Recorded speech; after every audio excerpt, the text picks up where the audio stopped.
Hi friends, already నేను revenue expenditure, capital expenditure, preliminary, miscellaneous expenditure గురించి చెప్పాను, clarification ఇచ్చాను. ఇప్పుడు వచ్చేసి మనం చేయాల్సింది ఏంటంటే, ఇది నాన్ కార్పొరేట్, ఈ కార్పొరేట్ ఏదైతే ఉందో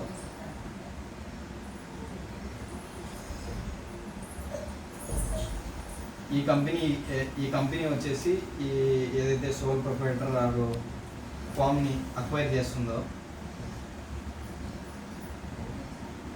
అక్వైర్ చేసినప్పుడు మనం ఏం చెప్పాము, ఒక ఇండిపెండెంట్ వాల్యూ అవన్నీ చెప్పేసాం. మ్యాటర్ అంతా ఫస్ట్ వీడియోలో పర్చేస్ కన్సిడరేషన్ అనేది ఫిక్స్ చేస్తాం అనమాట. ఈ పర్చేస్ కన్సిడరేషన్కి 3 మెథడ్స్ ఉన్నాయని చెప్పాను. ఓకేనా, 3 మెథడ్స్ ఉన్నాయని చెప్పాను. ఇప్పుడు వచ్చేసి ఇక్కడ మ్యాటర్ ఏంటంటే, ఇప్పుడు ఈ కార్పొరేట్ కంపెనీ, ఈ నాన్ కార్పొరేట్ కంపెనీ అక్వైర్ చేసేటప్పుడు ముఖ్యంగా మనకు కావాల్సింది ఏంటంటే, నాన్ కార్పొరేట్ కంపెనీ దగ్గర నుంచి బ్యాలెన్స్ షీట్ తీసుకోవాలి. ఫస్ట్ మీరు కూడా ప్రాబ్లం చేసేటప్పుడు ఖచ్చితంగా వెండార్ కంపెనీ యొక్క బ్యాలెన్స్ షీట్ ఇవ్వడం జరుగుతుంది అనమాట. ఈ వెండార్ కంపెనీ ఏదైతే ఉందో, ఈ వెండార్ కంపెనీ యొక్క బ్యాలెన్స్ షీట్ తీసుకొని, వెండార్ కంపెనీ బ్యాలెన్స్ షీట్లో ఎసెట్స్ ఏమున్నాయి, లైబిలిటీస్ ఏమున్నాయి, as on date of acquisition అయ్యి వీళ్ళు అగ్రిమెంట్ దిగేటప్పుడు ముందు ఎసెట్స్ అండ్ వాల్యూ చూసుకుంటారు అనమాట. ఎసెట్స్ అండ్ వాల్యూ, లైబిలిటీస్ చూసుకునేటప్పుడు ఈ ఎసెట్స్ తర్వాత లైబిలిటీస్ని ఏం చేస్తారు, ఇవి యాజ్ పర్ హిస్టారికల్ కాన్సెప్ట్ ఉంది కదా. హిస్టారికల్ కాన్సెప్ట్ ఏం చెప్తుంది, ఏ రోజైతే నువ్వు పర్చేజ్ చేస్తావో ఆ రోజుకి ఎంతైతే పే చేస్తావో ఆ వాల్యూకి మాత్రమే నీ బ్యాలెన్స్ షీట్లో ఎంటర్ చేసుకోవాలి. ఒకవేళ ఏదైనా దానికి పార్ట్ పేమెంట్ కానీ ఏదైనా ఇంకర్ అయితే అది క్యాపిటల్ నేచర్లో ఉంటే ఆ అమౌంట్కి యాడ్ బ్యాక్ చేసుకోవాలి. ఇది క్యాపిటల్ ఎక్స్పెండిచర్కి ఇంకర్ అయిన వాటికి యాడ్ బ్యాక్ చేసుకోవాలి. దాన్ని హిస్టారికల్ కాస్ట్ బేసిస్ అంటారు. ఈ హిస్టారికల్ కాస్ట్ బేసిస్ ప్రకారం పే చేస్తే వెండర్ కంపెనీ లాస్ అవుతుంది. కాబట్టి ఆ రోజుకి ప్రాక్టికల్గా ఏం జరుగుతుంది, బ్యాలెన్స్ షీట్లలో ఏదైతే రేట్లు ఉన్నాయో అవి హిస్టారికల్ కాబట్టి ఆ రోజుకి వీళ్ళు ఏదైతే అగ్రిమెంట్లు దిగుతున్నారో ఆ రోజుకి ఎంతైతే మార్కెట్ వాల్యూ ఉన్నాయో ఆ వాల్యూకి మనం వాల్యుయేషన్ చేయడం జరుగుతుంది. దాన్ని ఏమంటారు అంటే అగ్రీడ్ వాల్యూకి వాల్యుయేషన్ చేయాల్సి వస్తుంది. ఇవన్నీ ఓకే చేసినాము, అంతా చేసినాము ఓకే. కానీ ఇక్కడ వెండర్ కంపెనీ ఏమంటుందంటే, సార్ నేను ఎస్టాబ్లిష్ చేసి 5 years అవుతుంది. ఫస్ట్ ఇయర్ నాకు 1,50,000 ప్రాఫిట్ వచ్చింది. సెకండ్ ఇయర్ వచ్చేసి 2,50,000 ప్రాఫిట్ వచ్చింది. థర్డ్ ఇయర్ వచ్చేసి 3,50,000 వచ్చింది. ఫోర్త్ ఇయర్న 5 ఏళ్ళు కదా, 4 ఏళ్ళు వేసుకున్నాం, 4 లక్షలు వచ్చింది సార్ అని చెప్పాడు. ఎవరితో, కంపెనీతో. అంటే ఇక్కడ ప్రాఫిట్ ఎలా ఉన్నాయి, ఫస్ట్ ఇయర్కి, సెకండ్ ఇయర్కి, థర్డ్ ఇయర్కి, ఫోర్త్ ఇయర్కి ప్రాఫిట్స్ ఇంక్రీజింగ్ ట్రెండ్లో ఉన్నాయి.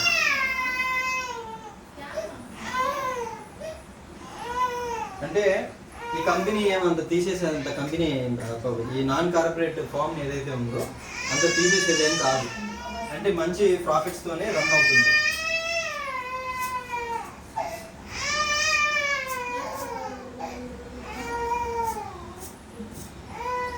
ఎవ్రీ ఇయర్ దీని యొక్క ప్రాఫిట్స్ ఏమవుతున్నాయి, ఇంక్రీజ్ అయితే వస్తున్నాయి. అంటే ఈ కంపెనీ ఒకవేళ ఈ నాన్ కార్పొరేట్ ఫామ్ ఏదైతే ఉందో వాళ్ళు ఏమనుకున్నారో, అమ్మేద్దాం అనుకున్నారో, అది ఎక్విజిషన్ చేద్దాం అనుకున్నారో, అది వాళ్ళ ఇష్టము. కాకపోతే వీళ్ళ ట్రెండ్ ఎలా ఉంది, ఇంక్రీజింగ్లోనే ఉంది. అంటే నెక్స్ట్ ఇయర్ కూడా వీళ్ళకు గోయింగ్ కన్సర్న్ బేసిస్లో వీళ్ళు నెక్స్ట్ ఇయర్ కూడా బ్యాలెన్స్ షీట్ ఉంది. అంటే బిజినెస్ చేసుకుంటా వెళ్తే కన్నా 5th ఇయర్లో కూడా వీళ్ళకి 4,50,000 రావచ్చు, 5 లక్షలు రావచ్చు. ఓకేనా, వీళ్ళకు ట్రెండింగ్ ఇంక్రీజింగ్లో ఉంది. కాబట్టి ఇతను ఏమంటాడంటే, మీరు గుడ్ విల్ని వాల్యుయేషన్ చేయండి అంటారు అనమాట. మా యొక్క గుడ్ విల్ని వాల్యుయేషన్ చేయండి, మాకు ఒక రెప్యుటేషన్ ఉంది, మాకు ఒక మా లొకేషన్కి రెప్యుటేషన్ ఉంది, మా ప్రోడక్ట్కి మంచి వాల్యూ ఉంది, మా కంపెనీకి ఒక బ్రాండ్ నేమ్ ఉంది, ఇమేజ్ ఉంది, మా ఓనర్స్కి ఒక బ్రాండ్ ఇది ఉంది, స్టెబిలిటీ ఉంది, క్యాపబిలిటీ ఉంది, అన్నీ చెప్తాడు అనమాట. కాబట్టి మాకు వీటితో పాటుగా కొద్దిగా ఎక్స్ట్రా పే చేయండి అని చెప్తారు. దాన్నే గుడ్ విల్ అంటారు అనమాట. ఆ గుడ్ విల్ని వాల్యుయేషన్ చేసేటప్పుడు, సార్ నాకు ఎక్స్ట్రా పే చేయాలంటే వాడేం పే చేయడు సార్, నేను క్యాలిక్యులేట్ చేసుకుంటా అంటాడు. అప్పుడు మనకు అకౌంటింగ్ మెథడ్స్ వస్తాయన్నమాట గుడ్ విల్ని వాల్యుయేషన్ చేసేది. Accounting methods for good will calculation of good will valuation చేయడానికి కొన్ని మెథడ్స్ ఉంటాయి అన్నమాట. మెథడ్స్ ఉన్నప్పుడు మనకి మెథడ్స్ అయితే చాలా ఉన్నాయి, కానీ వీళ్ళిద్దరి మీద డిపెండ్ అయి ఉంటుంది. ఈ కార్పొరేట్ కంపెనీ నాన్ కార్పొరేట్ వ్యక్తితో ఒక అగ్రీడ్ ఒక ఫిక్స్డ్ ఆర్బిట్రేటెడ్ ప్రైస్, అంటే ఎవడో ఒకడు ఒక ఆర్బిటరీ ఒక పెద్ద మనిషి వచ్చి ఇంత ఇవ్వచ్చు అని చెప్తే కనుక దాన్ని ఒక టైప్ ఆర్బిట్రేటరీ గుడ్ విల్ వాల్యూ. లేదు ఇట్లా వద్దు సార్, ఒక మెథడ్ ప్రకారం ఒక అకౌంటింగ్ వేలే మనం ఫాలో అవుదామన్నప్పుడు అప్పుడు మనకి డిఫరెంట్ మెథడ్స్ ఉంటాయి. ఒకటి సింపుల్ మెథడ్, అంటే సింపుల్ మెథడ్ మీన్స్ ఈ నాలుగిటిని యావరేజ్ చేసి డివైడెడ్ బై 4 వేసి నెంబర్ ఆఫ్ ఇయర్స్ పర్చేజ్డ్ అనే ఒక ఫార్ములా ఉంటుంది. నెంబర్ ఆఫ్ ఇయర్స్ పర్చేజ్డ్ జనరల్గా వచ్చేసి ప్రతి కంపెనీకి కూడా 3 సంవత్సరాలు ఉంటుంది. ఆ నెంబర్ ఆఫ్ ఇయర్స్ పర్చేజ్ స్టాండర్డ్గా 3 సంవత్సరాలు ఎందుకు ఉంటుంది అంటే ప్రాబ్లంలో ఒకవేళ స్పెసిఫై చేస్తే ఆ ఇయర్కి మల్టిప్లై చేసుకొని గుడ్ విల్ని వాల్యుయేట్ చేయాలి. बढ़िया चार्जिंग नहीं है। अब कई का आधा में कैसे पड़ा कर देना है, कैसे पकड़ ले बोल आता है।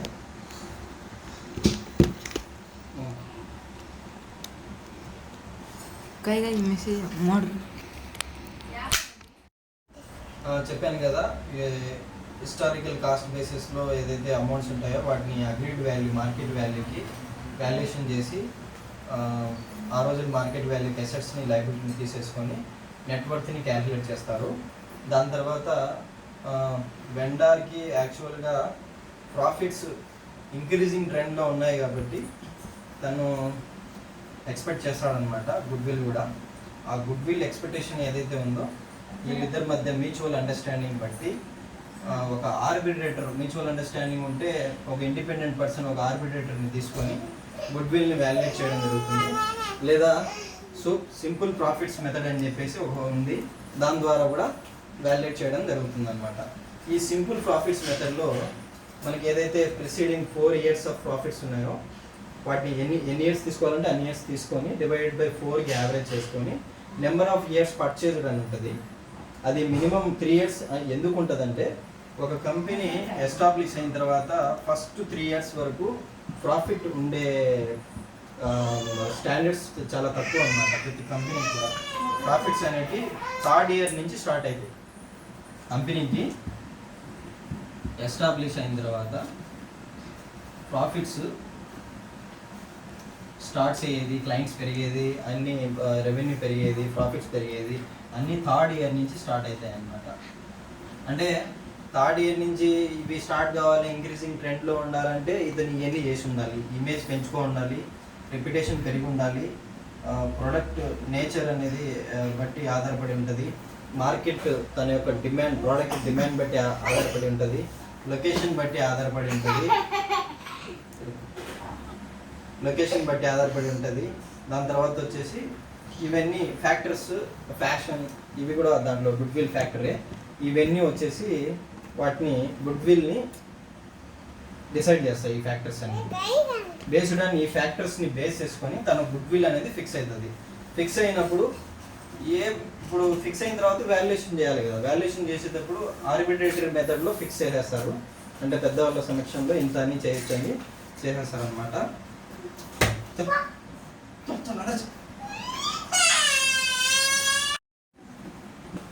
Accounting valuation of good will అనేది మొత్తం ఇలా వాల్యుయేషన్ చేసుకోవచ్చు ఆర్బిట్రేటరీ ద్వారా.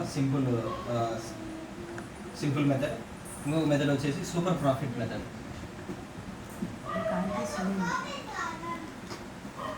సూపర్ ప్రాఫిట్ మెథడ్లో వచ్చేసి ఇంకోటి యాన్యుటీ మెథడ్, ఇంకోటి వచ్చేసి క్యాపిటలైజేషన్ మెథడ్ అని ఉందన్నమాట. ఈ 2 మెథడ్స్ ద్వారా సూపర్ ప్రాఫిట్స్, ఒకవేళ దీనికి సూపర్ ప్రాఫిట్స్ ఉంటే కనుక సూపర్ ప్రాఫిట్స్ మెథడ్ ద్వారా గుడ్ విల్ వాల్యుయేషన్ చేయాలి. లేదా సింపుల్ ప్రాఫిట్ ద్వారా చేయొచ్చు. సింపుల్ ప్రాఫిట్ మెథడ్ ద్వారా చేయొచ్చు. లేకపోతే ఆర్బిట్రేటర్స్ ద్వారా కూడా గుడ్ విల్ని వాల్యుయేషన్ చేసి ఫిక్స్ చేసి వెండర్కి ఇవ్వచ్చు అనమాట. ఓకేనా, ఇది ప్రొసీజరు. ఇలా చేసేటప్పుడు మన ప్రాబ్లంలో ఇవి కూడా ఇస్తాడు. అందుకే చెప్పింది గుడ్ విల్ని వాల్యుయేట్ చేయమంటే ఇట్లా 4 ఏళ్ళు 3 ఏళ్ళు ప్రాఫిట్స్ ఇచ్చి సింపుల్ ప్రాఫిట్ మెథడ్లో చేయమంటాడు, లేకపోతే సూపర్ ప్రాఫిట్ మెథడ్లో చేయమంటాడు. లేదా సూపర్ ప్రాఫిట్ మెథడ్లో యాన్యుటీ లేదా క్యాపిటలైజేషన్ మెథడ్ ద్వారా చేయండి అంటారు అనమాట. ఇప్పుడు సింపుల్ ప్రాఫిట్ మెథడ్ అంటే ఆల్రెడీ చెప్పాను. ప్రిసీడింగ్ 4 years ఆఫ్ ప్రాఫిట్స్ ఇచ్చారు, డివైడెడ్ బై 4 years యావరేజ్ చేసుకోవాలి, into number of years purchase అంటే చెప్పాను. నెంబర్ ఆఫ్ ఇయర్స్ పర్చేజ్ డిఫాల్ట్గా 3 years ఉంటుంది. ఒకవేళ ప్రాబ్లం లేస్తే ఆ నెంబర్ ఆఫ్ ఇయర్స్ పర్చేజ్ మెథడ్కి ఆ ఇయర్స్కి ఆ అమౌంట్ని మల్టిప్లై చేసుకోవాలి. అప్పుడు మనకు గుడ్ విల్ అనేది వస్తుంది. లేదా మనకి ఇంకో మెథడ్ ఉంది, సూపర్ ప్రాఫిట్ మెథడ్. ఇది ఎప్పుడు వస్తుందంటే, ఒకవేళ వెండారు నా profits compared to the similar company, నాది ఏ కంపెనీ అనుకో, నేను ఏదైతే బిజినెస్ చేస్తున్నానో బి కంపెనీ కూడా చేస్తున్నాడు, బి కంపెనీ కాదు ఇది నాన్ కార్పొరేట్ కదా, ఈ ఫరం ఇంకో ఫరం కూడా చేస్తుంది అనుకోండి, లేదా ఇంకో సోల్ ప్రొపరేటర్ సేమ్ బిజినెస్ చేస్తున్నాడు, వాడికి వచ్చేసి నాకు 1,50,000 ప్రాఫిట్ ఉంటే వాడికి సింపుల్గా ₹1,00,000 ఉంది సార్ ప్రాఫిట్ ఫస్ట్ ఇయర్. నాకు 2,50,000 ప్రాఫిట్ ఉంటే వాడికి వచ్చేసి 1,50,000 మాత్రమే ఉంది. నాకు 3,50,000 ఉంటే వాడికి 2,50,000 ఉంది. నాకు 4 లక్షలు ఉంటే వాడికి వచ్చేసి 3 లక్షలు ఉంది. Compared in same industry set of group of.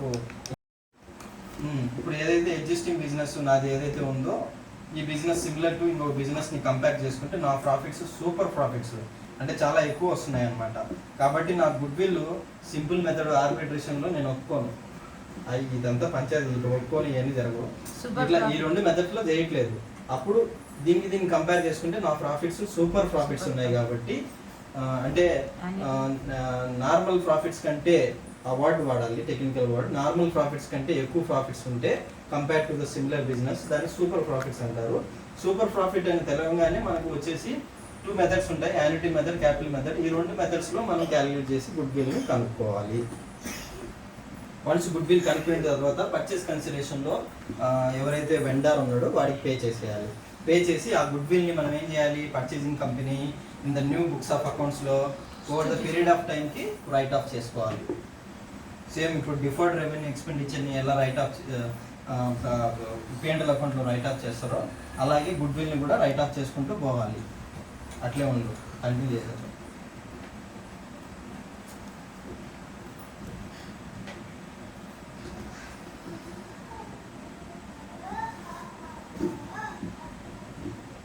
New set of books of accounts. Same set of books of accounts in the books of ఎవరి బుక్స్లో రాస్తాం న్యూ purchasing.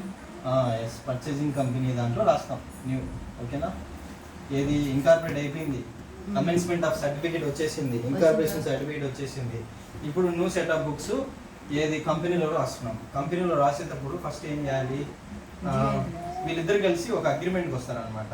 అగ్రిమెంట్కి ఏమని వస్తారంటే, పర్చేస్ కన్సిడరేషన్ ఏదైతే డిసైడ్ అయిపోయి డిఫరెంట్ క్యాల్కులేషన్లో నెట్ పేమెంట్ కావచ్చు, లంసంలో కావచ్చు, network మెథడ్లో కావచ్చు ఫిక్స్ అయిన తర్వాత అగ్రిమెంట్ డేట్కి మనం ఇది మన books of accounts, new books of అకౌంట్స్లో డ్యూ ఎంట్రీ రాసుకోవాలి.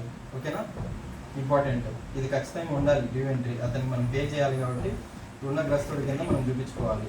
అప్పుడు business purchase or consideration account data to vendor account. ఇక్కడ ఏం రాసుకోవాలి, బీయింగ్ డ్యూ ఎంట్రీ పాస్డ్. ఇంకోటి వచ్చేసి నెక్స్ట్ డ్యూ ఎంట్రీ పాస్ అయిన తర్వాత వెండర్ కంపెనీ యొక్క ఎసెట్స్ అండ్ లయబిలిటీస్ ఏదైతే ఉంటాయో వాటిని independent valuer are absolute valuer ఎవరైతే ఉంటారో వాళ్ళు ఏం చేస్తారు, వాల్యుయేషన్ చేస్తాడనమాట. దాన్ని అగ్రీడ్ వాల్యుయేషన్లో చేస్తారు. ఈ అగ్రీడ్ వాల్యుయేషన్ ఏదైతే చేసినారో వాటిని ఇక్కడ అమౌంట్ రాసుకోవాలి. As an date of valuation ఏదైతే ఏ డేట్ ఆఫ్ వాల్యుయేషన్ చేసినారో ఆ డేట్కి సపోజ్ వాళ్ళ దగ్గర ల్యాండ్ అండ్ బిల్డింగ్ ఉంది, ఎంత చేశారు, మిషనరీ ఉంది, ఎంత చేశారు, తర్వాత ఇంకా ఇలాంటివన్నీ ఉన్నాయి, ఎక్విప్మెంట్ ఉంది, అకౌంట్ డేటా రాసుకోవాలి ముందు. తర్వాత ఇంకా కరెంట్ అసెట్స్ ఉంటాయి వాళ్ళ దగ్గర, అవి కూడా పే చేసేయాల్సిందే కదా. బిల్స్, రిసీవబుల్స్, స్టాక్ ఉంటుంది ఆ డేట్కి, తర్వాత వచ్చేసి స్టాక్ ఉంటుంది, డెటార్స్ ఉంటాయి ఆ డేట్కి. వీటన్నిటిని గుడ్ విల్ ఒకవేళ వాల్యుయేషన్ చేసి ఉంటే రాసుకోవాలి, లేకపోతే లేదు. అది నేను చెప్తాను, ఒకవేళ ఉంటే. ఇట్లా 2 లయబిలిటీస్లో ఏమొస్తాయి, loans, creditors, bills payable. Bills payables ఇవన్నీ రాసుకోవాలి. తర్వాత ఇతంది మనం ఏం చేయాలి, బిజినెస్ పర్చేస్ అమౌంట్ ఇచ్చేయాలి కదా, దానికి ఈ అమౌంట్ని డెబిట్ చేసేయాలి, క్రెడిట్ చేయాలి. బిజినెస్ పర్చేస్ అకౌంట్ అంటే ఏదైతే అసెట్స్ ఉన్నాయో all assets to all liabilities to business purchase. అప్పుడు అసెట్స్ని వాల్యుయేషన్ అగ్రీడ్ వాల్యూ తీసేసుకున్నాము, లయబిలిటీని తీసేసుకున్నాము, ఏదైతే బిజినెస్ డ్యూ రాసుకున్నామో కన్సిడరేషన్ది ఆ వాల్యూ తీసేస్తే ఆడికి ఇది ఎంట్రీ అనేది క్రియేట్ అయిపోతుంది, పాస్ ఆన్ అయిపోతుంది. దీంట్లో ఒకవేళ మనకి వచ్చేసి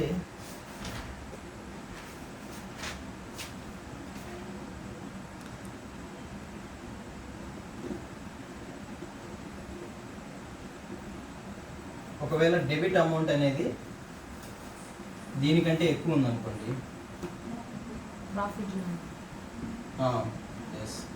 debit amount is more than credit amount ఉంటే దాన్ని capital receipt or capital gain అంటాం. ఓకేనా? ఒకవేళ debit amount is credit amount is more than debit amount ఉంటే దాన్ని వెరీ గుడ్. అందరూ అదే, నేను కూడా అదే మా సార్తో చెప్పిన. క్యాపిటల్ లాస్ క్యాపిటల్ గెయిన్ వస్తే నువ్వు నిద్రపోయి ఎప్పుడే లేచినట్టు, క్యాపిటల్ రిసిప్ట్స్ వస్తే క్యాపిటల్ గెయిన్ లాస్ ఉంటుందని ఆటోమేటిక్గా ఎవరైనా చెప్తారు. నేను కూడా చెప్పిన, నాకు గుర్తొచ్చింది ఇప్పుడు.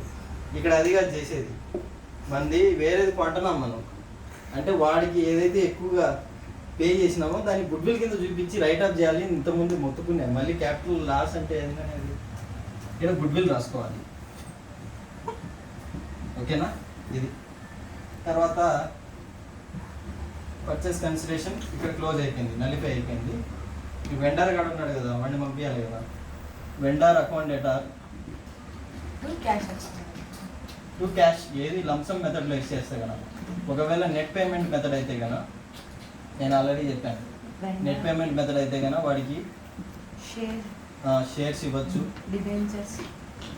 డిబెంచర్స్ ఇవ్వచ్చు, ప్రిఫరెన్స్ షేర్స్ ఇవ్వచ్చు, క్యాష్ ఇవ్వచ్చు, లేదా బ్యాంక్ ద్వారా కట్టచ్చు. ఇట్లా కూడా క్లోజ్ చేయొచ్చు. ఆడికి వెండర్ అకౌంట్ని క్లోజ్ చేస్తే అయిపోయింది. ఇంకా నేను డివిడెంట్ ఎందుకు ఇస్తావు? డివిడెంట్ యాక్చువల్గా వెండర్కి ఇది ఇచ్చిన తర్వాత ఆ పంచాయతీ వేరే. ఇప్పుడు క్లోజ్ చేయాల్సింది వెండర్ అకౌంట్ క్లోజ్ చేసేటప్పుడు వెండర్కి కట్టాల్సిన డబ్బులు ఆ రోజుకి పర్చేస్ కన్సిడరేషన్ ఏదైతే ఉందో షేర్స్ రూపంలో, డిబెంచర్స్ రూపంలో ఇస్తాం. షేర్స్ని ఇన్వెస్ట్మెంట్ రూపంలో కొన్న తర్వాత ఎప్పుడో ఫ్యూచర్లో డైరెక్టర్లు అందరూ కలిపి డివిడెంట్ ఇవ్వాలనుకుంటే అప్పుడు పాస్ ఆన్ చేసి న్యూ బుక్స్లో వేరే విధంగా రాసుకుంటాం. ఇది వేరే అది వేరే. డివిడెంట్ ఇప్పుడే ఇవ్వరు, అర్థమైందా?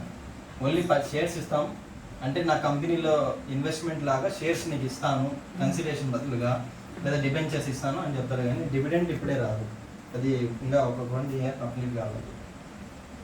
అది వేరే, ఆ బుక్స్ ఆఫ్ అకౌంట్స్ వేరే. ఇప్పుడు న్యూ బుక్స్ ఆఫ్ అకౌంట్స్లో ఇవి వస్తాయన్నమాట. ఓకేనా? వస్తుంది, మీకు ఐడియా వస్తుంది కదా, ఇవే కదా వచ్చేది, అదే చెప్పిన. ఇంకోటి వచ్చేసి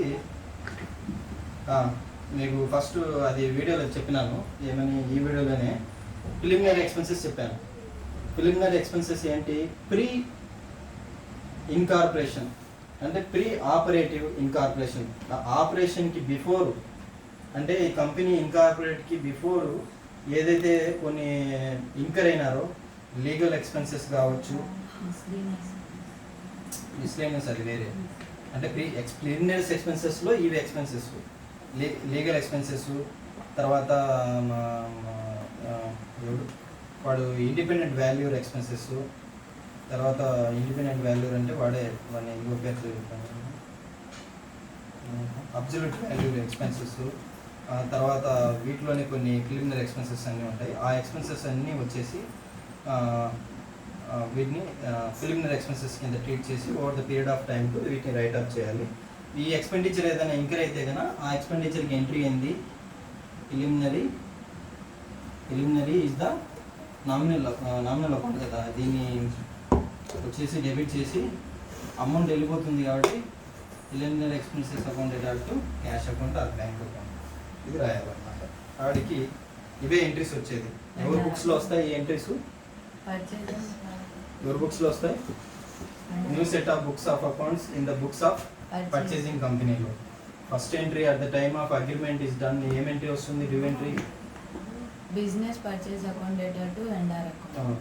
నెక్స్ట్ వెండర్కి మనము తర్వాత వెండర్ యొక్క ప్రాపర్టీస్ లైబిలిటీస్ని అగ్రీడ్ వాల్యుయేషన్ చేసేటప్పుడు ఏం ఎంట్రీ వస్తుంది? Asset account data to liabilities. All assets account data to liabilities account to business consideration. ఏదైతే అమౌంట్ పే చేయాలనో అది అమౌంట్ వస్తుంది అన్నమాట. ఇది డెబిట్లో ఉందంటే ఆడ క్రెడిట్లోనే ఉంటుంది కదా ఇది క్లోజ్ కావాలంటే. తర్వాత వెండర్ని క్లోజ్ చేయాలి. వెండర్ని క్లోజ్ చేసేటప్పుడు వీటన్నిటిని అగ్రీడ్ వాల్యూ చేసి గుడ్ విల్ని లేదా ఇది నోట్ అని చెప్పి ఇది రాసుకోవాలి. When debit amount is more than the credit amount, అప్పుడు కంపెనీ ఏం పే చేస్తుంది వాళ్ళకి? క్యాపిటల్ అదే అమౌంట్ అంటే ఎసెట్స్ కంటే లైబిలిటీస్ తక్కువ ఉన్నాయనుకోండి, అప్పుడు పే చేసామంటే మనకి మంచిది కాబట్టి అదే క్యాపిటల్ రిసిప్ట్ కింద వస్తుంది. ఒకవేళ అతనికి ఎక్కువ పే చేస్తే గుడ్ విల్ కింద గుడ్ విల్ అకౌంట్లో వేసుకోవాలన్నమాట. అది ఎంట్రీ పాస్ అని అవుతుంది. తర్వాత vendor to cash account settlement చేసాము. ఒకవేళ నెట్ పేమెంట్ మెథడ్లో చేసి ఇలా చేస్తాము. క్లీనింగ్ ఎక్స్పెన్సెస్ ఇంకర్ అయినాం కాబట్టి ఆ అమౌంట్ మొత్తాన్ని ఇలా రాసేసుకొని ఈ ఎంట్రీ పాస్ చేస్తాం. బేస్డ్ ఆన్ ప్రాబ్లమ్ డీటెయిల్స్ బట్టి మేము ఎంట్రీ చేద్దాం. ఓకే. హాయ్ ఫ్రెండ్స్, ఆల్రెడీ నేను revenue expenditure, capital expenditure, preliminary, miscellaneous expenditure గురించి చెప్పాను, క్లారిఫికేషన్ ఇచ్చాను. ఇప్పుడు వచ్చేసి మనం చేయాల్సింది ఏంటంటే ఇది నాన్ కార్పొరేట్, ఈ కార్పొరేట్ ఏదైతే ఉందో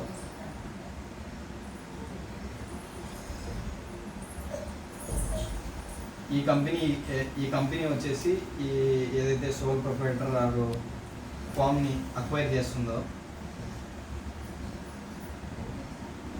అక్వైర్ చేసినప్పుడు మనం ఏం చెప్పాము? ఒక ఇండిపెండెంట్ వాల్యూ అవన్నీ చెప్పేసాం మ్యాటర్ అంతా ఫస్ట్ వీడియోలో. పర్చేస్ కన్సిడరేషన్ అనేది ఫిక్స్ చేస్తాం అనమాట. ఈ పర్చేస్ కన్సిడరేషన్కి 3 మెథడ్స్ ఉన్నాయని చెప్పాను. ఓకేనా? 3 మెథడ్స్ ఉన్నాయని చెప్పాను. ఇప్పుడు వచ్చేసి ఇక్కడ మ్యాటర్ ఏంటంటే, ఇప్పుడు ఈ కార్పొరేట్ కంపెనీ, ఈ నాన్ కార్పొరేట్ కంపెనీ అక్వైర్ చేసేటప్పుడు ముఖ్యంగా మనకు కావాల్సింది ఏంటంటే నాన్ కార్పొరేట్ కంపెనీ దగ్గర నుంచి బ్యాలెన్స్ షీట్ తీసుకోవాలి. ఫస్ట్ మీరు కూడా ప్రాబ్లం చేసేటప్పుడు ఖచ్చితంగా వెండార్ కంపెనీ యొక్క బ్యాలెన్స్ షీట్ ఇవ్వడం జరుగుతుంది అనమాట. ఈ వెండార్ కంపెనీ ఏదైతే ఉందో ఈ వెండార్ కంపెనీ యొక్క బ్యాలెన్స్ షీట్ తీసుకొని వెండార్ కంపెనీ బ్యాలెన్స్ షీట్లో ఎసెట్స్ ఏమున్నాయి, లైబిలిటీస్ ఏమున్నాయి, as on date of acquisition అయ్యి వీళ్ళు అగ్రిమెంట్ దిగేటప్పుడు ముందు ఎసెట్స్ అండ్ వాల్యూ చూసుకుంటారు అనమాట. ఎసెట్స్ అండ్ లైబిలిటీస్ చూసుకునేటప్పుడు ఈ ఎసెట్స్ తర్వాత లైబిలిటీస్ని ఏం చేస్తారు? ఇవి యాజ్ పర్ హిస్టారికల్ కాన్సెప్ట్ ఉంది కదా, హిస్టారికల్ కాన్సెప్ట్ ఏం చెప్తుంది? ఏ రోజైతే నువ్వు పర్చేస్ చేస్తావో ఆ రోజుకి ఎంతైతే పే చేస్తావో ఆ వాల్యూకి మాత్రమే నువ్వు బ్యాలెన్స్ షీట్లో ఎంటర్ చేసుకోవాలి. ఒకవేళ ఏదైనా దానికి పార్ట్ పేమెంట్ కానీ ఏదైనా ఇంకర్ అయితే అది క్యాపిటల్ నేచర్లో ఉంటే ఆ అమౌంట్కి యాడ్ బ్యాక్ చేసుకోవాలి. ఇది క్యాపిటల్ ఎక్స్పెండిచర్కి ఇంకర్ అయిన వాటికి యాడ్ బ్యాక్ చేసుకోవాలి. దాన్ని హిస్టారికల్ కాస్ట్ బేసిస్ అంటారు. ఈ హిస్టారికల్ కాస్ట్ బేసిస్ ప్రకారం పే చేస్తే వెండర్ కంపెనీ లాస్ అవుతుంది. కాబట్టి ఆ రోజుకి ప్రాక్టికల్గా ఏం జరుగుతుంది? బ్యాలెన్స్ షీట్లలో ఏదైతే రేట్లు ఉన్నాయో అవి హిస్టారికల్ కాబట్టి ఆ రోజుకి వీళ్ళు ఏదైతే అగ్రిమెంట్లు దిగుతున్నారో ఆ రోజుకి ఎంతైతే మార్కెట్ వాల్యూ ఉన్నాయో ఆ వాల్యూకి మనం వాల్యుయేషన్ చేయడం జరుగుతుంది. దాన్ని ఏమంటారు అంటే అగ్రీడ్ వాల్యూకి వాల్యుయేషన్ చేయాల్సి వస్తుంది. ఇవన్నీ ఓకే చేసినాము, అంతా చేసినాము ఓకే. కానీ ఇక్కడ వెండర్ కంపెనీ ఏమంటుందంటే, సార్ నేను ఎస్టాబ్లిష్ చేసి 5 years అవుతుంది. ఫస్ట్ ఇయర్ నాకు 1,50,000 ప్రాఫిట్ వచ్చింది. సెకండ్ ఇయర్ వచ్చేసి 2,50,000 ప్రాఫిట్ వచ్చింది. థర్డ్ ఇయర్ వచ్చేసి 3,50,000 వచ్చింది. ఫోర్త్ ఇయర్న 5 ఏళ్ళు కదా, 4 ఏళ్ళు వేసుకున్నాం, 4 లక్షలు వచ్చింది సార్ అని చెప్పాడు. ఎవరితో? కంపెనీతో. అంటే ఇక్కడ ప్రాఫిట్ ఎలా ఉన్నాయి? ఫస్ట్ ఇయర్కి, సెకండ్ ఇయర్కి, థర్డ్ ఇయర్కి, ఫోర్త్ ఇయర్కి ప్రాఫిట్స్ ఇంక్రీజింగ్ ట్రెండ్లో ఉన్నాయి.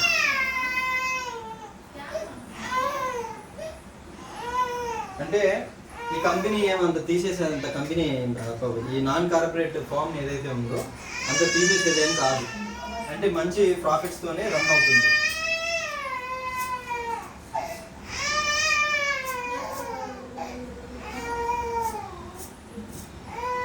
ఎవ్రీ ఇయర్ దీని యొక్క ప్రాఫిట్స్ ఏమవుతున్నాయి, ఇంక్రీజ్ అయితే వస్తున్నాయి.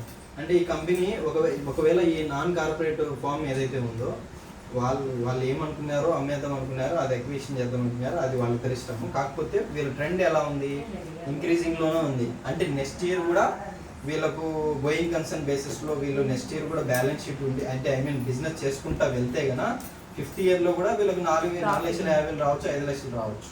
ఓకేనా? వీళ్ళకు ట్రెండింగ్ ఇంక్రీజింగ్ లో ఉంది. కాబట్టి ఇతను ఏమంటాడంటే మీరు గుడ్ విల్ ని వాల్యుయేషన్ చేయండి అంటాడు అనమాట. మా యొక్క గుడ్ విల్ ని వాల్యుయేషన్ చేయండి, మాకు ఒక రెప్యుటేషన్ ఉంది, మాకు ఒక మా లొకేషన్కి రెప్యుటేషన్ ఉంది, మా ప్రోడక్ట్కి మంచి వాల్యూ ఉంది, మా కంపెనీకి ఒక బ్రాండ్ నేమ్ ఉంది, ఇమేజ్ ఉంది, మా మా మా ఓనర్స్కి ఒక బ్రాండ్ ఇది ఉంది, స్టెబిలిటీ ఉంది, క్యాపబిలిటీ ఉంది, అన్నీ చెప్తాడు అనమాట. కాబట్టి మాకు వీటితో పాటుగా కొద్దిగా ఎక్స్ట్రా పే చేయండి అని చెప్తారు. దాన్నే గుడ్ విల్ అంటారు అనమాట. ఆ గుడ్ విల్ని వాల్యుయేషన్ చేసేటప్పుడు సార్ నాకు ఎక్స్ట్రా పే చేయాలంటే వాడేం పే చేయడు, సార్ నేను క్యాలిక్యులేట్ చేసుకుంటా అంటాడు. అప్పుడు మనకు అకౌంటింగ్ మెథడ్స్ వస్తాయి అన్నమాట. గుడ్ విల్ని వాల్యుయేషన్ చేసేది accounting methods for good will, good will valuation చేయడానికి కొన్ని మెథడ్స్ ఉంటాయి అన్నమాట. మెథడ్స్ ఉన్నప్పుడు మనకి మెథడ్స్ అయితే చాలా ఉన్నాయి, కానీ వీళ్ళిద్దరి మీద డిపెండ్ అయి ఉంటుంది. ఈ కార్పొరేట్ కంపెనీ నాన్ కార్పొరేట్ వ్యక్తితో ఒక అగ్రీడ్ ఒక ఫిక్స్డ్ ఆర్బిట్రేటెడ్ ప్రైస్, అంటే ఎవడో ఒకడు ఒక ఆర్బిటరీ ఒక పెద్ద మనిషి వచ్చి ఇంత ఇవ్వచ్చు అని చెప్తే కనుక దాన్ని ఒక టైప్ ఆర్బిట్రేటరీ గుడ్ విల్ వాల్యూ. లేదు ఇట్లా వద్దు సార్, ఒక మెథడ్ ప్రకారం ఒక అకౌంటింగ్ వేలే మనం ఫాలో అవుదాం అన్నప్పుడు అప్పుడు మనకి డిఫరెంట్ మెథడ్స్ ఉంటాయి. ఒకటి సింపుల్ మెథడ్, అంటే సింపుల్ మెథడ్ మీన్స్ ఈ నాలుగిటిని యావరేజ్ చేసి డివైడెడ్ బై 4 వేసి నెంబర్ ఆఫ్ ఇయర్స్ పర్చేజ్డ్ అనే ఒక ఫార్ములా ఉంటుంది. నెంబర్ ఆఫ్ ఇయర్స్ పర్చేజ్డ్ జనరల్గా వచ్చేసి ప్రతి కంపెనీకి కూడా 3 సంవత్సరాలు ఉంటుంది. ఆ నెంబర్ ఆఫ్ ఇయర్స్ పర్చేజ్ స్టాండర్డ్గా 3 సంవత్సరాలు ఎందుకు ఉంటుంది అంటే ప్రాబ్లంలో ఒకవేళ స్పెసిఫై చేస్తే ఆ ఇయర్కి మల్టిప్లై చేసుకొని గుడ్ విల్ని వాల్యుయేట్ చేయాలి. बढ़िया चार्जिंग नहीं है। अब कई का आधा में कैसे पढ़ा कर देना है, कैसे पकड़ ले बोल आता है।